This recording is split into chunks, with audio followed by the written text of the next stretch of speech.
you can see how a mined block is looking in the code. This is basically how a block looks in the Bitcoin software. You can see this is the hash of this block. It has a couple of zeros. This block already had 37,371 confirmations, meaning it was, let's look here, which block do we have now? Now we have 862,239. That's the current block height.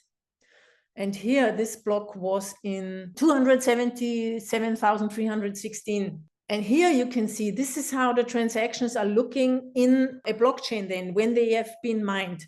There are hundreds of transactions in that block. And these are the SHA-256 IDs or hashes of those transactions. You can also see what the time was, and here is the nonce. And you see the difficulty that has been used at the time of mining that block. And what we also have here is the previous block hash and the next block hash. So I also talked about public and private key cryptography, that this is also very important in Bitcoin. And you know, a key pair is controlling the access to your Bitcoin. You have a private key, which is used to sign transactions and to spend funds. And there is a public key, which is used to receive funds, because then it represents the Bitcoin address, or it is basically a Bitcoin address or your addresses. So Bitcoin is basically ownership. It gives you total ownership if you self-custody. And how does this work? Well, you have a Bitcoin wallet.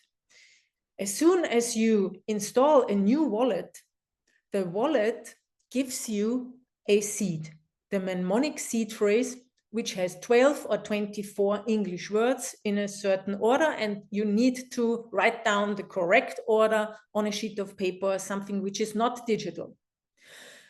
The wallet, at the same time, from the mnemonic seed, you can imagine the seed being the seed of a tree. It grows private keys. You have the mnemonic seed that basically are the seeds for a tree, and the tree has branches, which could be the private keys, and the private keys have leaves, which are then basically your Bitcoin addresses. Yeah, and how are those being created? The seed gives you or includes the private key. From the private key with a so-called elliptic curve multiplication, from the private key with the elliptic curve multiplication, a public key is being derived.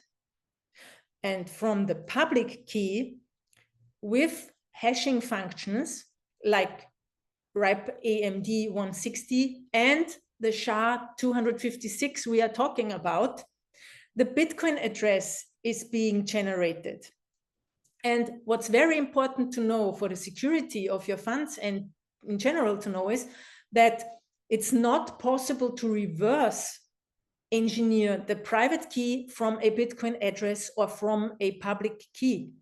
So you can give your Bitcoin address to someone because no one can retrieve your private key from it, nonetheless your seed. And that's why hashing functions and public and private key cryptography are so important in Bitcoin. And I think it's very important to understand these concepts on that level. It's enough to understand that level to be able to grapple how secure Bitcoin is built. And this is exactly the start where I wanted to tell you what a hash is. It compresses any amount of data into a fixed length fingerprint, basically, as we saw in the demonstration.